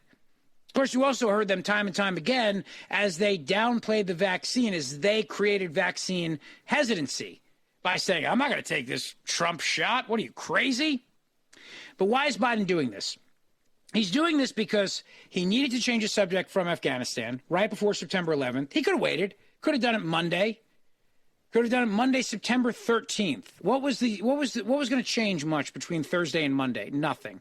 He wanted everybody to fight about a vaccine mandate on social media. That's what he wanted. And we found out this week that, yes, there is a method to the madness of social media. It's probably why Mark got out of Facebook and Twitter and went to Parler and Getter, because Facebook pits us against each other. It's what they try to do. It's how their algorithm works. They pit us against each other and we fight.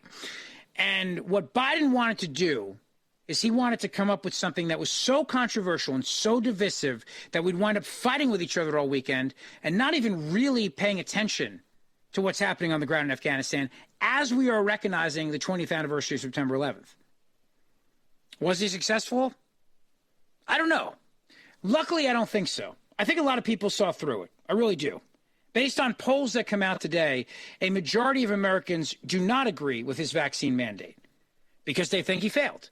His job was supposed to be to persuade people to get the vaccine, not mandate it, right? That's what he said. He said he didn't even have the authority to mandate it.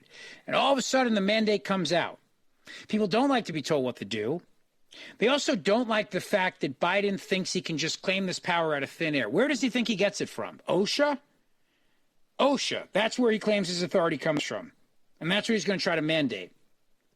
I tell you the other reason why Americans don't like it. You want to know why? Because corporate America loves it. That's why. Oh, they're all in. They can now pass the buck to Biden and go, well, we were not going to mandate it here in our company, but, you know, our hands are tied now. President Biden said we have to do it, so we have to do it. People see through that, too. They see through it. Nobody likes that. People have lots of different reasons for not getting the vaccine. But no matter what, they don't want to take it because somebody tells them that they have to. Nobody likes that. It doesn't work. Persuasion is the only way you can do it. And whether it's prohibition or it's you see with the war on drugs, you see with all kinds of bans, you see with mandates, you see it all the time. People are going to do what's in their best interest. They always will. They always have. It's what we believe in America. It's what we believe as conservatives and libertarians. We believe that. People will make the best decisions for themselves and their family. They always will. The only time they won't is if the government gets in the way. And what Biden is doing here with the expansion of the presidency, the powers of the presidency, if he's not stopped now, then once again we will have lost the ability to check the president of the United States from just creating powers out of thin air. And it doesn't matter even if you agree with it or not. It doesn't matter. Because everybody from Fauci to Biden to Harris to Pelosi and everybody in between all said the same thing. Can't mandate a vaccine. Cannot do it. Got to be by persuasion. We're also finding out now, too, more and more that they lied to us. They lied to us about the origins of COVID-19 in the first place. So it's very difficult to trust people that on one hand told us they couldn't mandate it. Now suddenly they can. On one hand told us they wouldn't trust the vaccine themselves. Now they mock and besmirch anybody who even dares to question it.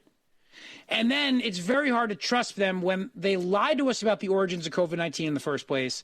And we find out that not only did they lie about it, but they lied about the money that paid for all this, the gain-of-function research funding. Lie about all these things. And we see right through it. We see through it, and that's the good news. But, you know, in Virginia, they're crazy. They are. The school districts, and I know Mark talks about it all the time, Loudoun County, Virginia, and all the nonsense that they're doing there, and the wokeness, and the curriculum that they're trying to shove through, and all the nonsense that they're doing, and local school board battles going on night after night in this country, parents standing up and saying enough is enough.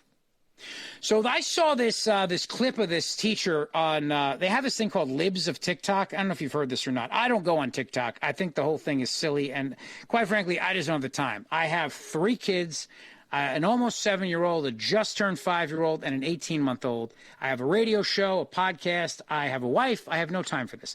So the last thing I'm going to do is go on TikTok. But somebody sent this to me, and it was in the New York Post, and this crazy teacher who actually said that now any efforts to encourage good behavior is white supremacy. Now think about this in the context of everything I just told you about the indoctrination that happens in schools and why it is that people who want to see Marxism in this country want it to be top down, dictated top down. Because if you on the local level can fire a whack job like this, you probably would. But if they can make it so that his job's protected by the union and what he's saying is actually embodied in curriculum on the state level and on the federal level, well, then a guy like this is insulated. He's insulated and so's everybody else along with him. So listen to what this person's saying here. And then think about the time when you were in school. And what I tell my kids in school all the time, I say to them, be good. Listen to your teachers. Respect your adults. Listen to your elders. Just be good. And so you'll learn. And you can't learn if you don't have a disciplined environment. If the kids are all acting out in class like we always do when substitute teachers are there, nobody's going to learn anything. So obviously you want there to be order in the classroom. How that's white supremacy, that's anybody's guess. But again, you got to take logic out of the equation, just go full on emotion, go full on crazy, and then I guess you can begin to understand what this teacher's saying. Take a listen. Miss April's recent videos about PBIS, in which I stated that PBIS is white supremacy with the hug, and a lot of y'all wanted to know more about that, so here we go. First of all, thank you to Jack Copa, who reminded me that Dina Simmons was the first to coin this term, so thank you, Jack, so much. So if PBIS concerns itself with positive behaviors, we have to ask ourselves, okay, well, what are those positive behaviors? And it's things like making sure that you're following directions and making sure that you're sitting quietly and you are in your seat and all these things that come from white culture. The idea of just sitting quiet and being told stuff and taking things in a passive stance is not a thing that's in with many cultures. So if we're positively enforcing these behaviors, we are, by extension, positively enforcing elements of white culture, which therefore keeps whiteness at the center, which is the definition of white supremacy. That guy might be teaching your kids. And I don't know about you, but I want my kids to listen and be good in class. And I don't know how that has anything to do with white supremacy. None. I have no idea. I still can't grasp it. I still can't comprehend it. But I'm not crazy. That's why. I need my crazy interpreter, my crazy decoder ring, which I was hoping to get last night at the Phillies game. Actually, my buddy had a thing of Cracker Jacks. And they don't even have real prizes in them anymore. They now have this thing where you got to go and there's an app and you got to look up the prize, like a digital prize. But if I did get a digital crazy decoder ring, I guess I could understand the point he's making. But beyond that, all I can think of is this is just another excuse to try to find an area where just white people are bad again. And just how the white patriarchal, heteronormative supremacy. And what are they really talking about? Capitalism. At the end of the day, the one thing that unites all these people is really, truly Marxism. That's what they all believe. They might call it different things, Democrat socialism or something else. But what unites them is they want to destroy capitalism. They want to destroy capitalism. They want to have this gigantic Green New Revolution. And what is at the heart of the Green New Revolution, the Green Deal and everything else? Again, Marxism, socialism, communism, all of it. That's what unites them. That's what binds them. And so CRT, critical race theory, and just yelling about white supremacy and seeing white supremacy everywhere you look, all it does is build up a platform in their mind where they can use to destroy capitalism and then just recreate America. Exactly what Mark writes about in American Marxism. So go out and get it so we can get it to number 10 on the bestseller list. For the 10 weeks, I should say, not number 10, number one, for 10 weeks. Got to make sure I get the numbers right. It's kind of late in the night, but you know what I mean. Number one for 10 weeks, baby. That's what we want. 877-381-3811. It's me, Rich Zeoli, in for the great one here on the Mark Levin Show. Don't go away. Mark Levin.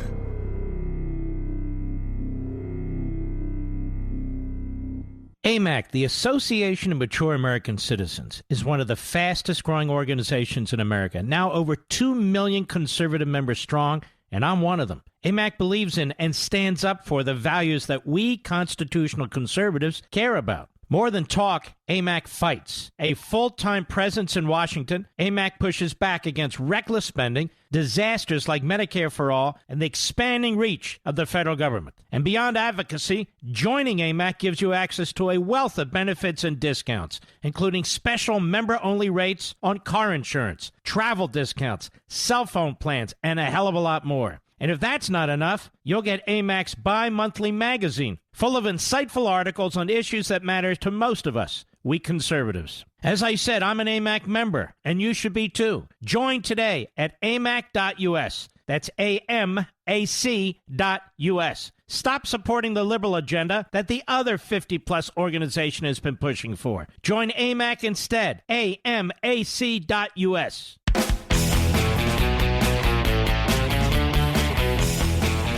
877-381-3811 here on the Mark Levin Show. Great to be with you tonight. I know Mark's on Parler and Getter. I'm still on Twitter, at least for now, at Rich Zeoli, RICHZEOLI. Honestly, I just don't have time to start a new platform right now. I'm busy. I have 3 young kids. It's a lot of time. But would love to take your calls and get your thoughts on this. Let's go to Dana. Hey, Dana, you're on the Mark Levin Show with me, Rich. Good night. How are you tonight? Doing well. Thanks for taking the call, Rich. listen to this business about General willy-nilly Millie aiding and abetting the enemy, a mortal enemy in China. What would happen in our culture, in our economy, in our society, if other executives, people in influential positions of decision-making, did the same thing? So here, for example, I work in collegiate sports. What would happen if an assistant coach at, let's say, Notre Dame overheard the head coach foaming at the mouth, talking about how badly he wanted to beat the University of Michigan? So the assistant coach at Notre Dame calls up his counterpart at Michigan and says, hey, listen, our coach is losing his mind over wanting to beat you guys. I hate to see that happen. That would be ugly. So let me fax you a couple of plays from our playbook just so things can kind of be even. You just see what would happen if that played out across our culture, or if an assignment editor at ABC News is about to go big with a big scoop, and at the last second they call their counterpart at a competitor network and say, hey, we got this big story coming. I want to even things out. So here's all the contact information. I want you guys to have it too. You could see what would happen if that was allowed to happen across our culture and our society. People would get fired in droves. Yeah, and with this, it's even worse because it's dangerous. I mean, we don't know what China could have done in retaliation, or what China could have done because they would have thought that the president was weak or incapacitated, or maybe they thought the call was really to tip them off, or maybe they thought this was their time to strike. So the difference here is that these things come with very deadly potential consequences. No question about it. I mean, if we had troops amassed and something like that and China got information ahead, that information, General Milley, could put tens of thousands of our troops at risk or set them up to be killed. So I don't know how this guy can't be court-martialed if it's true. If it's true, he needs to be, no question about it, and we can't allow this to happen. Hey, Dana, thanks for the call. Appreciate it very much to the Mark Levin Show. Yeah, and look, I said earlier, and it's funny, too, because I don't know if this is true. Bob Woodward's got this stuff wrong in the past. Like somebody said to me today, is like, why aren't you hammering him more? I think I'm doing a very good job of hammering him. I'm also saying that I don't know if it meets the legal definition of treason. We have to figure that out. And the only way we figure that out is by an investigation, which I want, which you should want too. And all we need to do is just see the transcript. And then if this is true, this guy needs to be hammered big time, because this can never be allowed to stand. We got a lot more to come on the Mark Levin Show. Don't go away.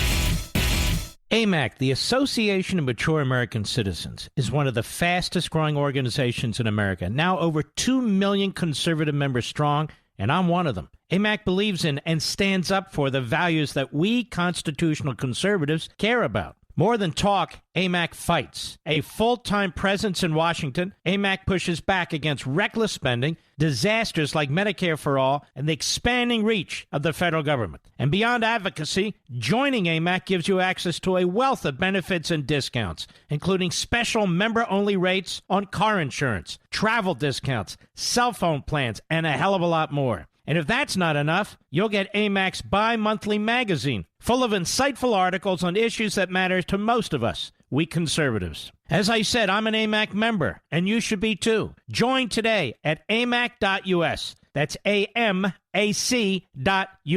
Stop supporting the liberal agenda that the other 50-plus organization has been pushing for. Join AMAC instead. AMAC.us.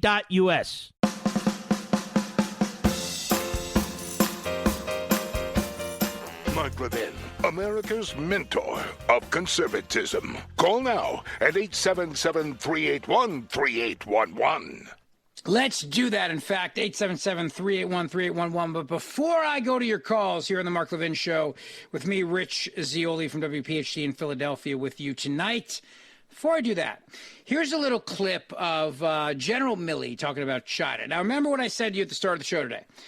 Everything about this story strikes me as being true because of who he is. He's a guy that believes in the 1619 Project. He's a guy who believes America was founded in racism and slavery, and that's who we are. He's bought into all that BS of critical race theory and wokeism. using all those big buzzwords that the left loves: structural racism, hierarchies, unconscious bias, blah, blah, blah. And when it comes to China, I don't know how anybody could possibly think that China is not our biggest adversary in the world right now. I don't know how anybody could think that. I mean, we heard for years that it wasn't Russia until it was Russia because of Trump. But it's not Russia. It's China. Everybody knows this. China steals our intellectual property. China does all kinds. Now today, by the way, the new thing is China's claiming that their warships are almost to Hawaii. This is what Chinese state media is putting out, that they're almost to Hawaii now. And I guess they're just going to sit there and surround us in Hawaii. So just to show you why I don't trust Milley and why I do think the story's true is because it makes sense that a guy like that would actually be sympathetic to China and would want to call them and usurp his own commander-in-chief. And, of course, all the consequences that go with that. Because a guy like him would believe the same thing that the left is spewing on Twitter and cable TV and everything else, that, oh, Trump's crazy and he's going to start World War III. It's what people on the left believe. They all believe it, just like they believe the 1619 Project and just like they believe we're all being a little too tough on China these days. This is what he said. Take a listen. China's not an enemy, and I think that's important for people to clearly understand. China is a rising power. China has been a rising power since Deng Xiaoping in '79, and they've been clicking off at 10% growth for almost 30 years, and they dropped down to about 7% the last year or two, and they'll probably drop again, and come into the range of normalcy and 3 to 5% growth. But that's still significant economic growth. And there's been a really large historic change from a North Atlantic-based global economy to now it's proceeding to be a North Pacific-based global economy. So with respect to China, what normally happens historically, it's not in all cases, but in most cases, where you have economic growth of that magnitude typically follows military power. And that's what we're seeing. We're seeing a significant increase in Chinese military capabilities over the last 10 to 20 years. And they are going to develop themselves and are developing themselves into a great power. That is not to say, however, that they are an enemy. Not to say they are an enemy. So let's think about this now. China's economic power has grown tremendously since COVID-19. Which I still believe came from a lab, and I still believe is a bioweapon. But think of what China did during COVID-19 to not only lie to the world, to cover up the lab leak, and then to make money off of it, to make lots and lots of money by selling us PPEs and everything else. But China's not an adversary. China steals our intellectual property. China does constantly doing military exercise in the South China Sea. China has one of the worst horrific human rights records on the planet. How do you say China is not our adversary? China would love to topple us in a heartbeat. China is not looking to be our partner. China wants to rule the world. They do. And everybody knows that about China, except this woke general. So all these things add up to me to say there's no way this guy didn't do this. But again, hey, look, Bob Woodward's been wrong before. I'll certainly give him the benefit of the doubt. Easy way to figure this out. Investigate it and show me the transcript, because the Pentagon said 15 of his staff members were on the call and this was routine. Fine. Where's the transcript? Tell me there isn't one? In this day and age, after everything the president went through with the transcript, the former president, the transcript with Ukraine, you tell me there's no transcript of his phone call with China where he's going to tell them it's all good? Please, I don't buy that for a second. Terry is in Philadelphia, Pennsylvania, my hometown, and Mark's as well. Hey, Terry, good evening. Hey, Rich, how are you? Listen, I'll keep it quick. The first point I'd like to make is when they talk about COVID on the radio, the Biden administration, it's a diversion, and you talked about that earlier, okay? But my second point is, in 2009, Biden, Obama, and Susan Rice were in the White House, correct? Yes, yeah. And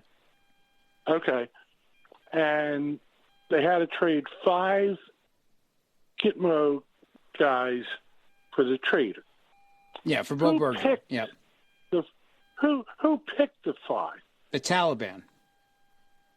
That's correct. And who is still in the White House? Biden and Susan Rice. and I'll let you go. Okay, Terry, thanks. Have a good night. 877-381-3811 here on the Mark Levin Show. Let's see here. Michelle in Bluebell, Pennsylvania. Hey, Michelle. Hey, how are you doing tonight? So thank you so much for having me on. I also am an originally Philly girl. Nice. You got all the Philly people tonight. Love it. So anyway, I'm calling because as most Americans, we just feel so completely helpless, like there's nothing we can do. And in recent light of the mandate with Joe Biden's, vaccine mandate, with businesses, 100 people or more having to get vaccinated, I feel like more than ever, we need to come together. I think that's our downfall. We're not able to come together. The swamp news can get anything they want out. They can organize their people.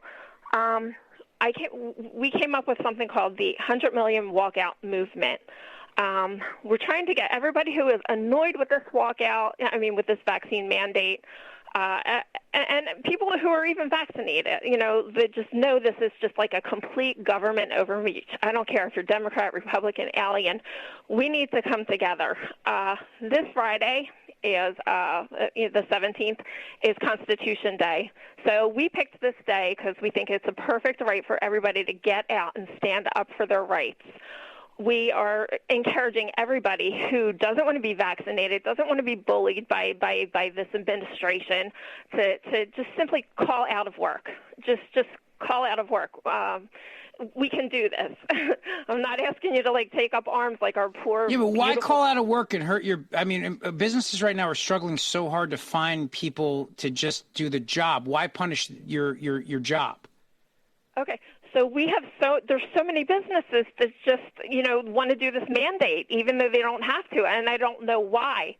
But it's one day, Do you know the song? Yeah, I don't know.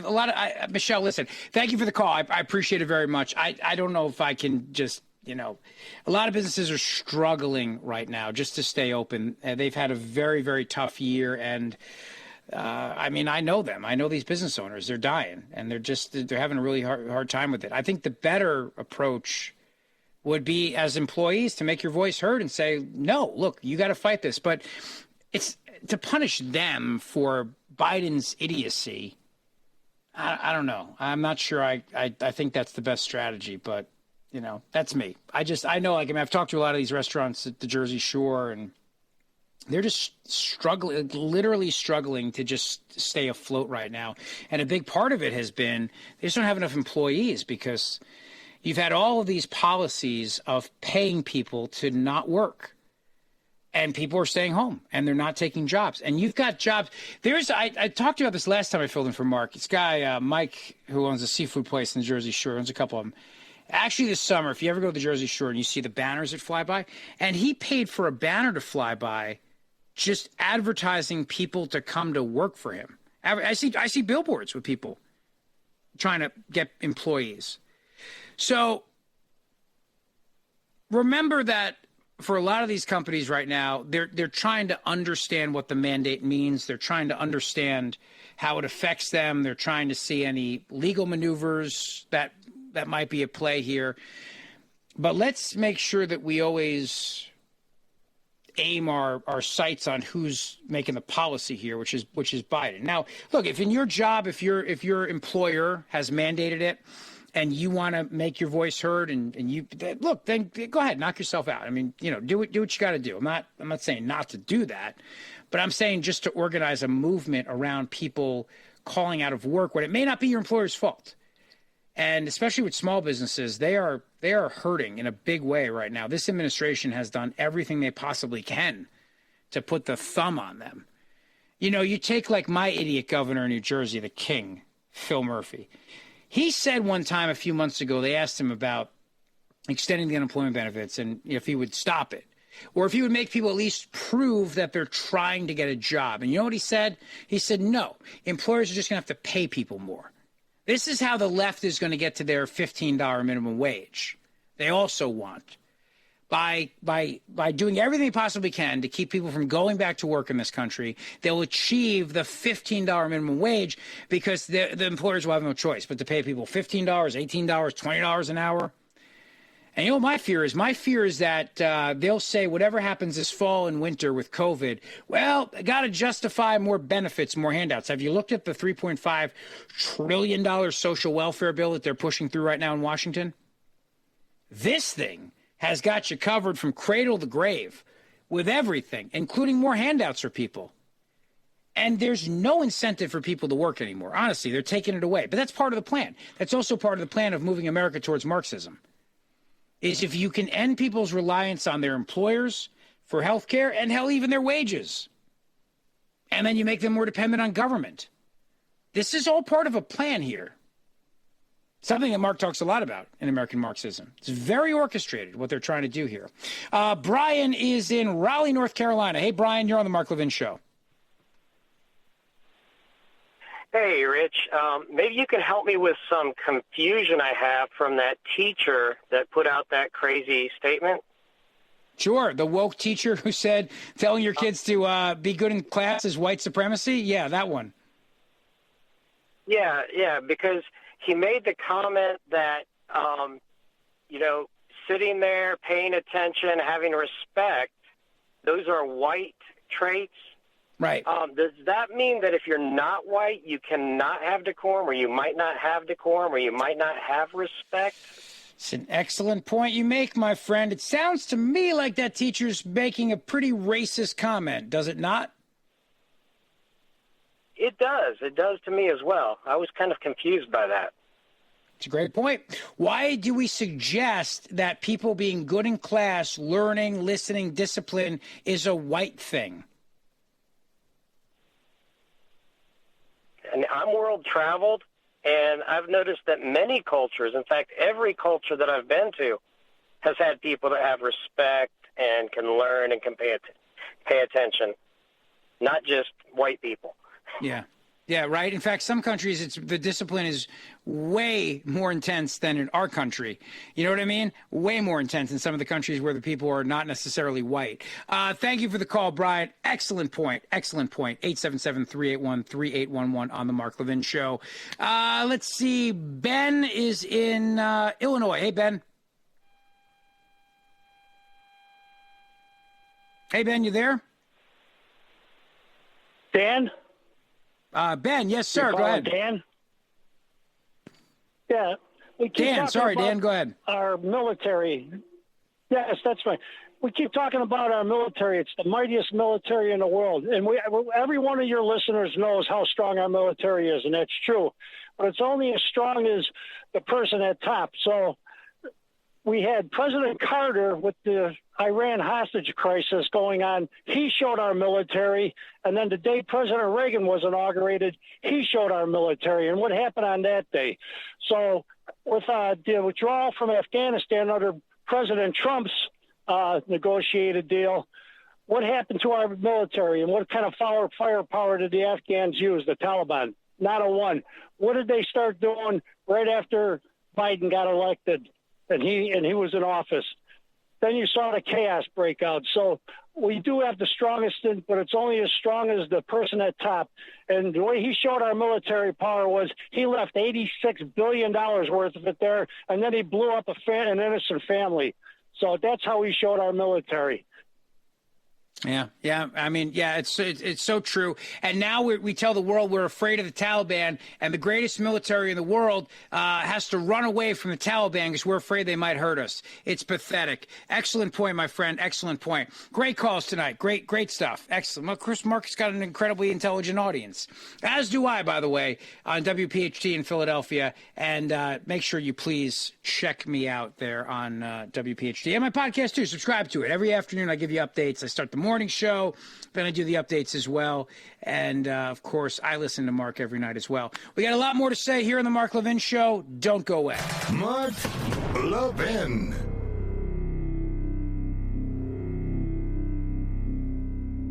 AMAC, the Association of Mature American Citizens, is one of the fastest growing organizations in America, now over 2 million conservative members strong, and I'm one of them. AMAC believes in and stands up for the values that we constitutional conservatives care about. More than talk, AMAC fights. A full-time presence in Washington, AMAC pushes back against reckless spending, disasters like Medicare for All, and the expanding reach of the federal government. And beyond advocacy, joining AMAC gives you access to a wealth of benefits and discounts, including special member-only rates on car insurance, travel discounts, cell phone plans, and a hell of a lot more. And if that's not enough, you'll get AMAC's bi-monthly magazine, full of insightful articles on issues that matter to most of us, we conservatives. As I said, I'm an AMAC member, and you should be too. Join today at amac.us. That's AMAC.us. Stop supporting the liberal agenda that the other 50-plus organization has been pushing for. Join AMAC instead. AMAC.us.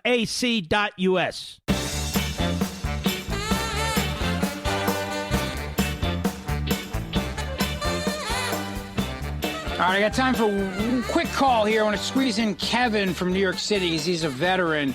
Hey, Kevin, good evening.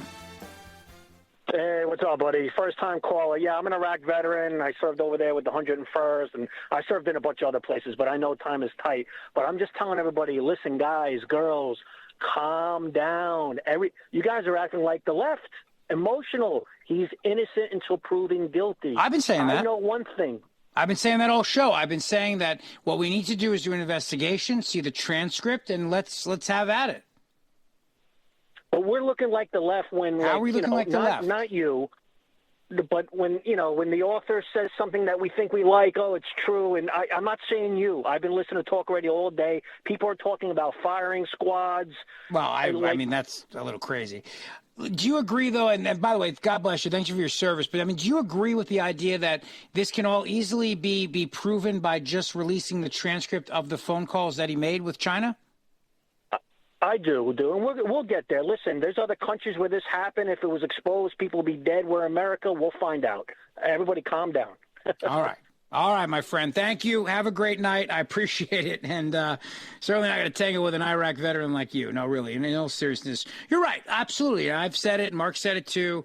Bob Woodward's been known to get it wrong. I've been saying all night, look, if it's true, and if it's true, it's a problem. But what I can't stop thinking about tonight is the transcript. They keep telling us that 15 people were on the call with him. So we can easily put this to bed by having all this come out. Where's the transcript? Trump's transcript with the Ukrainian president got him impeached. Where is this transcript? I want to see it. We can all put this to bed.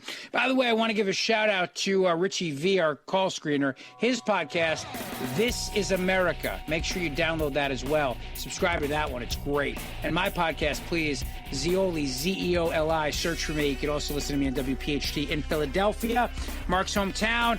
Thanks to my man, Rich, for bringing me back and producing tonight. You have a great night. God bless America. God bless you. Thanks for listening to The Mark Levin Show. Have a great night.